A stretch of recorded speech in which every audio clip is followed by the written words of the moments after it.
ठाकुर जी नरसी के पुत्र का विवाह कराने आए। नरसी मेहता,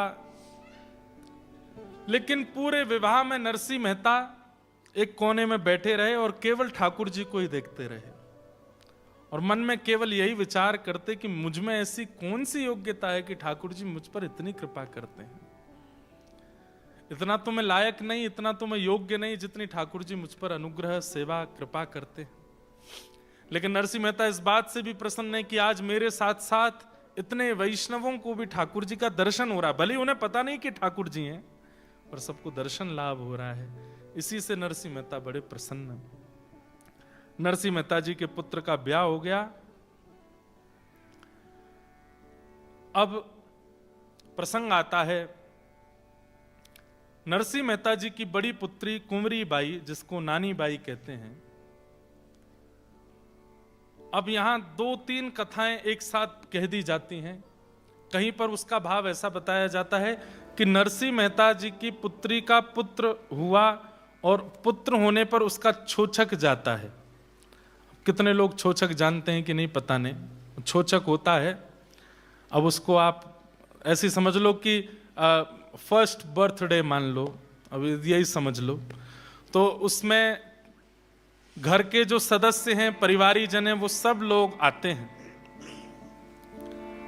नरसिंह मेहता जी की पुत्री कुंवरी बाई, उनके सास, ससुर, ननद ये बिल्कुल अच्छे नहीं थे, बहुत उत्पीड़ना करते थे। क्यों? क्योंकि नरसिंह मेहता जी ने ब्याह तो कर दिया था अपनी पुत्री का। अंजार एक जगह है कच्छ में, वहां ब्याह हुआ था। कच्छ के पास में एक जगह गांधी धाम, वहां हम लगभग हर साल कथा करने जाते हैं। अंजार भी मैं गया हूं दर्शन करने। थोड़ा आगे जाते हैं तो नारायण सरोवर आता है। गुजरात में बहुत अच्छे अच्छे स्थान हैं। तो अंजार में नरसिंह मेहता जी की पुत्री का ब्याह हुआ। इनके सास, ससुर और ननद अच्छे नहीं थे। वो पूरे दिन इनको कोसते रहते थे, डांटते रहते थे, इनके पीछे पड़े रहते थे। यहां तक तो सब ठीक था, लेकिन नरसिंह मेहता जी को गाली देते थे, ये बात उससे सहन नहीं होती थी। वो हाथ जोड़ के कहती थी, आपको मुझे जो कहना है कह लीजिए, मुझे जितना सुनाना है बोल दीजिए, पर मेरे पिताजी को कुछ मत कहा कीजिए। लेकिन वे सब लोग तो तालकूटा की बेटी, तालकूटा मतलब मजीरा बजाने वाला, तालकूटा की बेटी ऐसा कह के ही बुलाते थे। अब कुछ भी हो, अपमान तो करते थे, लेकिन पुत्र की पत्नी है इस नाते से जो उसकी क्रियाएं वो भी करते थे। तो पुत्र का पुत्र हुआ है, इसलिए माता पिता थोड़ा उत्सव, छोचक का उत्सव मना रहे थे। और उस उत्सव में सबको निमंत्रण भेजा। तब कुंवरी बाई, नानी बाई ने जाकर के अपने ससुर जी से कहा, मेरे पिताजी को भी निमंत्रण भेज दीजिए, वो भी आ जाएंगे। दूर बैठी बैठी सास हंसने लगी, बोले आएगा तो खाली हाथी, लेके तो कुछ आना नहीं उसको बुला करके हमारा अपमान ही होता है, सबके सामने दिखाना, कुछ भी करता नहीं, ऐसा सब बोलने लगी। लेकिन ससुर जी ने सोचा कि ठीक है, सब आ रहे हैं तो वो भी आ जाएंगे, कहीं बात ऐसी ना बन जाए कि बताओ विवाह किया अपने पुत्र का इनकी पुत्री से और नरसिंह मेहता को बुलाया भी नहीं। ठीक है, हम आमंत्रण भेज देते हैं। तो अपने कुल पुरोहित को पत्र लिख करके भेज दिया और कह दिया, जाइए नरसिंह मेहता जी को निमंत्रण दे आइए, यहां छोचक का कार्यक्रम होना है, वो जरूर पधारें। ध्यान से सुनिएगा। कुल पुरोहित जी जैसे पत्र लेकर के बाहर गए तो नानी बाई दौड़ी दौड़ी गई और जाकर के बोली, ये तो संदेश आप ससुर जी का दे देना, मेरा मौखिक संदेश मेरे पिताजी को दे देना। उनसे कह दीजिएगा कि बेटी के घर आ रहे हैं। मुझे पता है पिताजी के पास धन संपत्ति कुछ है नहीं ज्यादा, लेकिन फिर भी हो सके तो थोड़ी व्यवस्था करके ले आए। यहाँ देन लेन करेंगे तो उससे मेरा मान बढ़ेगा। आप पिताजी को थोड़ा निवेदन कर देना कि कुछ लेकर के आवें। बस मेरा मान बढ़े ससुराल में, पिताजी का मान बढ़ेगा, मेरा मान बढ़ेगा, तो आगे मुझे जीवन जीने में अच्छा लगेगा। आप बस ये निवेदन मेरी तरफ से उनको कर देना, ठीक है। अब यहां वो कुल पुरोहित जी नानी बाई का संदेशा लेकर के पहुंचे नरसिंह मेहता के पास। नरसिंह मेहता जी तो करताल बजा रहे थे। वो 16 तो सूरदास जिनके नेत्र ही नहीं है, 16 सूरदास, और जो भी नरसिंह मेहता के आगे आ जाते सबको पकड़ लाते, मेरे घर में रहो। अच्छा, घर में अगर कोई यजमान दे गया, अब जब ठाकुर जी आए थे तो ऐसा तो नहीं ठाकुर जी नरसिंह को कुछ नहीं दे के गए होंगे, खूब दे करके गए, पर नरसिंह मेहता का नियम था शाम ढलने से पहले जो दक्षिणा मिली है सब खर्च कर देते थे। और खर्च क्या करते? भंडारा कर देते थे, अगले दिन के लिए नहीं बचा के रखते थे। ऐसा नरसिंह जी का जीवन।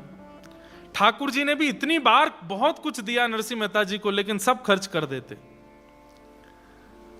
तो नियम ऐसा रहता था कि जब तक घर में दक्षिणा है तो अन्न सामग्री बनती थी, और जब दक्षिणा खत्म हो जाती थी तो नरसिंह मेहता 16 सूरदास और बाकी के जो 10-5 संत और थे उनके साथ मंजीरा लेके जाते जूनागढ़ में, घर घर बाहर खड़े होकर बजाते, हमें कुछ भिक्षा लेके आते।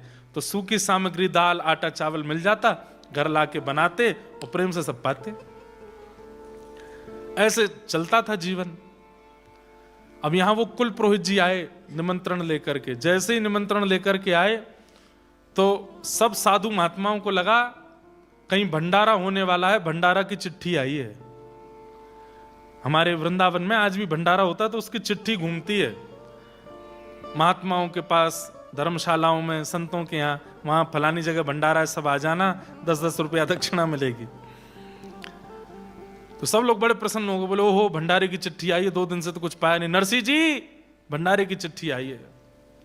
नरसिंह जी थोड़े प्रसन्न भी हुए, थोड़े भावुक भी हो गए। हे संत महात्माओं, मैंने कितना बुरा किया ना, आप सबको अपने घर में रख लिया, प्रसाद भी नहीं मिलता इतने प्रेम से। बोले वो तो ठीक है, 2-4 दिन भूखे रहते हैं, पर जब मिलता है तो मिलता चकाचक है। कभी कभी तो तुम्हारे ऐसे ही यजमान आते हैं नरसिंह जी, लेकिन हमको 2-4 दिन भूखा रहना पड़े तो दिक्कत नहीं, लेकिन आज कोई चिट्ठी आई है भंडारे की। नरसिंह जी बोले दुर्भाग्य से ये भंडारे की चिट्ठी नहीं है, ये मेरी बेटी के ससुराल के कुल पुरोहित हैं, वहां का कोई संदेश लाए हैं। तो सब संत बेचारे उदास हो गए। कुल पुरोहित जी आए, संदेशा दिया, ओहो प्रसन्न हो गए, मेरी पुत्री के पुत्र का छोचक है, उसमें जाना है। नरसिंह जी बोले संत जनों आनंदित हो जाओ। बोले क्यों? बोले चलेंगे अंजार, वहां बेटी के यहाँ छोचक देख के आएंगे, वहां पाएंगे बढ़िया प्रेम से मालपुआ। बोले बहुत अच्छे। अब यहाँ वो कुल पुरोहित जी आए थे, आकर के वो खड़े हो गए। तो पत्नी ने जाकर नरसिंह जी से कहा बेटी के घर से संदेशा लेके आए हैं, कुछ खान पान तो कराना चाहिए इनको। बोले यहाँ हमारा ठिकाना नहीं, इनको कैसे खिलाएं? तो नरसिंह जी बोले एक ही तरीका है। बोले क्या? मंजीरा उठाओ, चलो जूनागढ़ में घर घर जाके कीर्तन करेंगे, तो जो सामग्री मिलेगी बना खाएंगे। एक करताल उनको भी दे दी पुरोहित जी को। बोले आप भी चलो। पुरोहित जी बोले मुझे क्या करना है? बोले आप भी करताल बजाओ। पुरोहित जी बेचारे करताल बजाते चल रहे। नरसिंह मेहता सामग्री लेकर के आए, लेकिन ठाकुर जी के नेत्र सजल हो गए। अरे नरसिंह तेरे लिए मैं बैठा हूं, मुझसे क्यों नहीं कहता एक बार भी? कीर्तन करके कमाना मंजूर है, मुझसे नहीं कहेगा। जो सामग्री नरसिंह मेहता लेकर के आए कीर्तन करके, वो घर में आते ही इतनी अद्भुत हो गई। नरसिंह मेहता जी की पत्नी ने जब उस सामग्री को सिद्ध किया, इतनी अद्भुत सामग्री बनी, इतनी अद्भुत सामग्री बनी। वो पंडित जी खाने, उनके मन में तो ये आ गया था ये छोचक क्या लेके जाएंगे, मुझे नहीं भोजन करा पा रहे, मुझे करताल लेके घुमा रहे हैं, ये छोचक लेके जाएंगे। लेकिन जैसे वो प्रसाद पाने बैठे, ऐसी अद्भुत अद्भुत सामग्रियां जो नरसिंह जी के घर में बनी भी नहीं थी, वो पंडित जी को थाल में दिख रही थी। पंडित जी बोलते थे कि रोटी लेकर के आओ। नरसिंह मेहता जी की पत्नी लाती रोटी थी, लेकिन थाल में जाते ही वो मालपुआ बन जाती थी, थाल में जाते ही वो रबड़ी बन जाती थी। ऐसी अद्भुत चमत्कार होने लगे। नरसिंह मेहता जी के यहाँ पा करके प्रसाद पाते पाते स्थिति ये हो गई कि पंडित जी के लिए चिकित्सक बुलवाने पड़े। बीमार हो गए, इतना भोजन कर लिया उन्होंने, हालत खराब हो गई। हमारे मथुरा के चतुर्वेदी ब्राह्मण, खूब अच्छी एपेटाइट है उन लोगों की, बहुत अच्छा प्रसाद पाते हैं।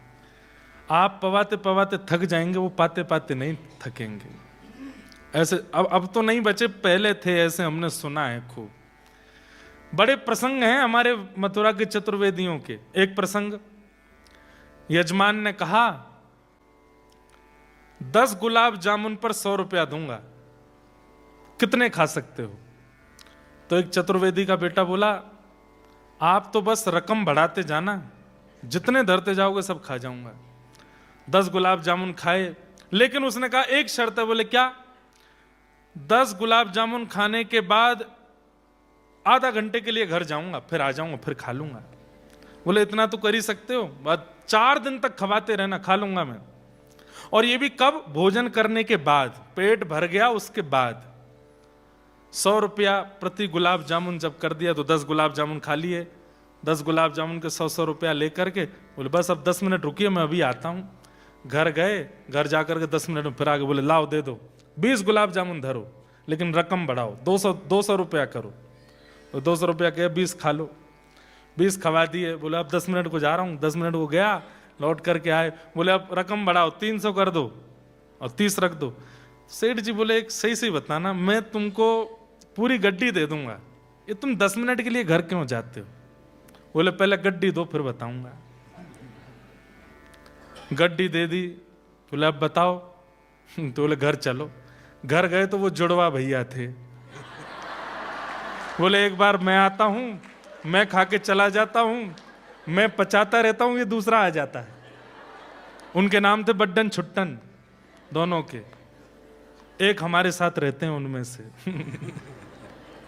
नैरोबी भी आए हैं, ये नहीं बताऊंगा कौन से हैं, अपने आप ढूंढ लेना, इनमें से कोई से भी हो सकते हैं। तो ऐसे हमारे मथुरा के ब्राह्मण देवता हैं, एक से एक अद्भुत। ब्रजवासियों को प्रसाद पवाओ। अब हम लोग तो बाहर घूम घूम के बिगड़ गए, असली ठेठ ब्रजवासी, उसको प्रसाद पवाओ, इतना आनंद आएगा आपको, खवाते जाओ, खाता रहेगा, बस उसको अद्भुत दक्षिणा देनी पड़ेगी। एक चतुर्वेदी जी, उन्होंने ब्राह्मण किसी यजमान के यहां प्रसाद पाया, अद्भुत प्रसाद पाया। प्रसाद पाते पाते स्थिति हो गई कि वो पाते पाते वहीं लुढ़क गए। यजमान आए, बोले पधार गए क्या? बोले पधारे नहीं है, लेकिन चिकित्सक को बुलाइए, अब हमसे उठा नहीं जा रहा है, इतना खा लिया है। तो चिकित्सक आया, चिकित्सक ने आकर के एक चूरन बनाया, और चूरन में शहद वहद मिला करके या कुछ भी मिला करके, और शहद तो नहीं, चूरन में थोड़ा नमक मिर्च आदि कुछ मिला करके चूरन बना के दिया उनको। बोले लीजिए ये चूरन पी लीजिए, जितना खाया होगा सब पच जाएगा। तो चतुर्वेदी जी बोले अरे चिकित्सक, इतनी जगह होती तो 2 गुलाब जामुन और नहीं खा लेता मैं? तेरे या चूरन चटनी को क्यों खाऊंगा? इतनी जगह होती तो मैं 2 गुलाब जामुन और खाता हूं। इतनी भी जगह नहीं है। तो महाराज ऐसा प्रसाद पवाया नरसिंह मेहता ने कि निमंत्रण लेकर के आए जो ब्राह्मण देवता थे वो वहीं पस्त हो गए। फिर नरसिंह मेहता जी ने उनकी चिकित्सा की। ये पस्त क्यों हुए? ठाकुर जी ने उनको, वो नरसिंह मेहता के लिए गलत गलत सोच रहे थे ना, इसलिए ठाकुर जी ने उनको ऐसा कर दिया। वो तो महाराज उठ करके फिर जैसे तैसे ठीक भये। बोले नरसिंह जी आ जाना, छोचक लेके, छोचक में पहुंच जाना। बोले हाँ ठीक है। ये वापस गए, वहां जाकर के उन्होंने बताया, बोले नरसिंह जी ने तो ऐसा प्रसाद पवाया, मैं क्या बताऊं, अद्भुत आनंद आ गया। बोले अभी देखते हैं, आने दो। नरसिंह मेहता जी बोले भैया बेटी के यहाँ जाना है, कैसे जाएं? अंजार बहुत दूर है, जूनागढ़ एक तरफ और कच्छ, जूनागढ़ आता है सौराष्ट्र में, है? सौराष्ट्र में आता है ना जूनागढ़, सोमनाथ, द्वारिका, और अंजार कच्छ कैसे जाएं? पैदल जाएंगे तो छोचक का समय निकल जाएगा। तभी नगर में घूमे करताल लेकर के, तो कोई भी सामग्री लेकर के आया तो बोले सामग्री नहीं चाहिए, कोई बैलगाड़ी हो तो हमें दे दीजिए 10-5 दिन के लिए किराए पे, हम ले जाएं। तब एक व्यक्ति इनको मिला, उसने कहा देखो मेरे बैल तो हो गए बूढ़े और बैलगाड़ी खड़ी खड़ी हो गई है जर्जर, इससे काम चल जाए तो आप ले जाओ। नरसिंह मेहता जी बोले हमें बस दे दो, हम तो बस चले जाएं। बड़े बूढ़े बैल, बिल्कुल ऐसा मतलब कि यमराज संगी चल रहे थे उनके, कि बस कब अंतिम श्वास लें हम इनको लेके जाएं। और बैलगाड़ी ऐसी कि महाराज चर्र मर्र करती हुई वो चले। नरसिंह मेहता जी बोले परिवार के साथ जाना चाहिए छोचक में। सारे सूरदास बैठा है, 16 सूरदास बैठ गए अपने कमंडल मंडल लेकर के, सब सामग्री लेकर के, और बचे 10, 15, 20 संत, उनको भी बैठा दे। अब बैलगाड़ी में ज्यादा से ज्यादा 5 लोगों की जगह, उसमें 16 सूरदास और 10 महात्मा और चढ़ गए। बैलों की तो आंख बाहर आ गई, बोले कि अब हो गए कल्याण हमारे। फिर उसके बाद नरसिंह मेहता और चढ़ गए उस पर। आहा, धीरे धीरे चलने लगे बैल। थोड़ी दूर ही गए थे, जूनागढ़ से ज्यादा 1 किलोमीटर बाहर निकले थे। इतने में ही महाराज चारों चक्के चक चक करके टूट टाट गए। बेचारे सूरदास सब नीचे गिर गए, किसी की कोहनी फूट गई, किसी का सिर फूट गया, किसी के कहीं लग गई, सब गिर गिरा गए। नरसिंह मेहता भी गिर गए। नरसिंह जी बोले क्या करें, कैसे करें, ये तो बड़ी दिक्कत हो गई। बैलों के जीभ बाहर निकल आई, एक तो पधारी गया, एक ही जीवित बचा बस। नरसिंह जी बोले अब क्या करेंगे। इतने में ही ठाकुर जी लकड़हार बनकर के आ गए। एक लकड़ी की सामग्री को सिद्ध करने वाला, सिर पर धांटा बांध करके और हाथ में महाराज सामग्री लेकर के, ऊंची धोती पहन करके। अब हर बार ठाकुर जी आते हैं, नरसिंह जी को पता चल जाता है कि ठाकुर जी, बाकियों को नहीं पता चलता। और ठाकुर जी आते ही नरसिंह जी को सौगंध देते हैं किसी को नहीं बताना कि मैं आया हूं। जैसे ही ठाकुर जी आए तो नरसिंह जी रोने लगे। नरसिंह जी कष्ट आने पर नहीं रोते, ठाकुर जी के आने पर रोते हैं कि ये मेरे कष्ट को संभालने खुद कष्ट क्यों लेते हैं। सब सूरदास नरसिंह जी को शांत करने, आप रो मत, बैलगाड़ी ठीक हो जाए। बोले मैं बैलगाड़ी के लिए नहीं रो रहा हूं, मेरे कष्ट के कारण किसी और को कष्ट होता है इसलिए रो रहा हूं। इतने में ठाकुर जी आ गए। ठाकुर जी आकर के बोले अरे भैया क्या हो गया, आप लोग सब दुखी लग रहे हैं। तो संतों ने बताया, बोले हमारी बैलगाड़ी टूट गई, हमको अंजार जाना है। ठाकुर जी बोले ये तो मेरा काम ही है, टूटे हुए जीवन को, टूटे हुए सामग्रियों को सिद्ध करना, लाओ अभी ठीक करता हूं। तुरंत ठाकुर जी ने ठोक पीट करके पूरी बैलगाड़ी बिल्कुल नई कर दी। वो ठोक पीट के नई क्या करी, उन्होंने पूरी बैलगाड़ी स्पर्श करी, वो हो ही गई नई। लेकिन बोले हमको दक्षिणा में एक चीज चाहिए। संत जन बोले हम पे कुछ नहीं है भैया, कमंडल हैं, चाहो तो इनको ले जाओ। बोले नहीं कमंडल नहीं चाहिए हमको। बोले हमको भी अंजार तक जाना है, आप अगर हमको भी इसमें बैठा लो तो बड़ी कृपा। सूरदास बोले हम तो एक दूसरे के ऊपर चढ़ के बैठे, तुम कहां बैठोगे। बोले हम अपनी जगह बना लेंगे और हम एक और आपको बढ़िया एक उपहार दे देंगे। बोले क्या आपको बैलगाड़ी नहीं चलानी, हम खुद चलाएंगे। बोले हमारे बैल भी मरने वाले हैं, बोले इनको भी मैं एक औषधि दे दूंगा, ये भी ठीक हो जाएंगे। बोले दे दो। तो एक औषधि जैसी निकाली, बैलों को चटाई। वो औषधि क्या थी, अमृत था वो तो। ठाकुर जी ने जैसी जीभ से स्पर्श करा, बैल तो बिल्कुल युवा हो गए, उनके कोठे निकल के आ गए, बड़े बड़े पैर हो गए, और महाराज वे सबरे रम्मान लगे। ठाकुर जी इतने में ही लेकर के बैठे हैं, हाथ में चाबुक और बैलगाड़ी चला रहे हैं। तीन के सारथी बने हैं ठाकुर जी। द्वापर में अर्जुन के सारथी बने हैं और कलयुग में 2 लोगों के सारथी बने हैं, और दोनों ही गुजरात के हैं, एक रामदास बोढ़ाना और दूसरे नरसिंह मेहता। इन दोनों के सारथी ठाकुर जी बने। ठाकुर जी ने तो एक बार चाबुक मारी, इतने में तो अंजार पहुंच गए। उन्होंने अपने करताल वरताल ढूंढ के कीर्तन शुरू किया ही था, इतने में ठाकुर जी बोले आ गए हो अंजार। बोले हमने तो सुना था अंजार कच्छ में है। बोले तो हाँ आ गए, कच्छ ही आ गए हम। बोले बड़ी जल्दी आ गए। बोले अब ये तो आ गए, अब आप लोग अपने अपने काम को जाओ, हम अपने घर जा रहे हैं। ठाकुर जी वहां से अंतर ध्यान हो गए। नरसिंह मेहता फिर रोने लगे, जय हो नाथ, बड़ी आपकी कृपा है। हे नाथ तेरी अपार माया, आप कितनी कृपा करते हो नाथ। तो सुनी ही रहती अदालत तुम्हारी, कृपा की न होती जो आदत तुम्हारी। ठाकुर जी की आदत है, जैसे हर किसी की आदत होती है ना, हॉबी होती है, ठाकुर जी की आदत क्या है? कृपा करना। ये उनकी आदत है, सब पे करते हैं। बस उसका कोई विशेष अधिकारी बन जाता है ना, तो उस पर कुछ ज्यादा कर देते हैं। कृपा सब पे करते हैं। नरसिंह मेहता जी को जैसे अंजार पहुंचे तो कुल पुरोहित जी मिल गए और आ गए आप? बोले हाँ जी भैया बढ़िया आ गए। छोछक लेके आए हो? बोले हाँ लेके आए। बोले क्या लाए हो? बोले माथे पे लगाने वाला गोपी चंदन, गले में पहनने वाली कंठी माला, इससे बढ़िया क्या है छोछक। और सबको जपने के लिए माला भी लेके आए हैं। जितने लोग हमारी पुत्री के पुत्र के छोचक में आए सबको चंदन लगाएंगे, गले में कंठी माला पहनाएंगे, नाम जपने के लिए माला देंगे, इसी से जीवन उद्धार होगा। इससे बढ़िया छोचक कोई हो सकता है? नरसिंह मेहता जी को नगर के बाहर एक फूटी सी धर्मशाला में रहने के लिए व्यवस्था दे दी। यहां पुत्री को पता चला तो पुत्री पहले ही गुपचुप तरीके से अपने पिता से मिलने गई।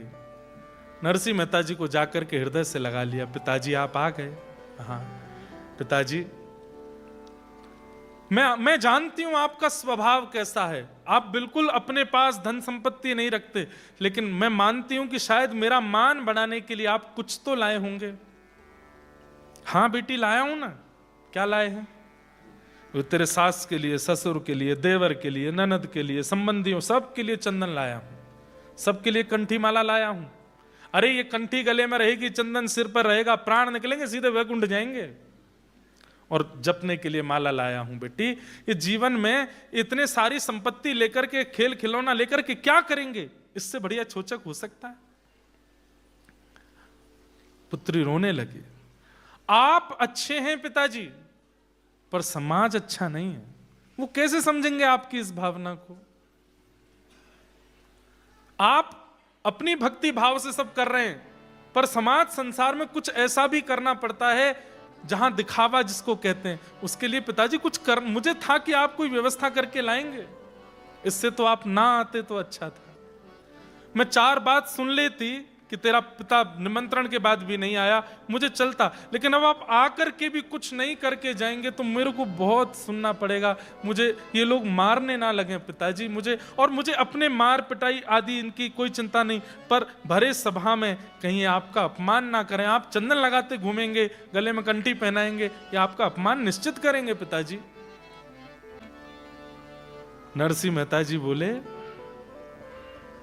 अभी हमने एक प्रसंग सुनाया नहीं है। नानी बाई का जब ब्याह हुआ था तब भी ठाकुर जी आए थे और आकर के सब दहेज दिया था। तो नानी बाई को नरसिंह मेहता बोले, नानी एक बात बता, अपना विवाह याद है तुझे? बोले हाँ। मेरी सामर्थ्य थी इतना अच्छा विवाह करने की? बोले नहीं। कैसे हो गया? सांवरिया सेठ की कृपा। तेरे भाई सांवल दास, उसकी बारात देखी थी? पूरे विश्व में दिखावे के लिए ऐसी बारात नहीं निकली होगी, मेरी सामर्थ्य थी। बोले नहीं। किसने किया? द्वारिकाधीश। वो तो आपके यजमान आए थे, कोई यजमान नहीं था। हर बार ठाकुर जी ही आते हैं यजमान बन करके। तेरे विवाह में सब कुछ करने के लिए ठाकुर जी आए। अरे वो तेरे भाई बन करके आए थे, तेरे रिश्तेदार बन के आए थे, तुझे उन पर भरोसा नहीं है? मैं चंदन लाया हूं, मैं तुलसी कंठी माला लाया हूं, इन सब से समाज में क्या? अरे तू ठाकुर जी पे भरोसा रख, वो सब करेंगे, उन पे विश्वास रख।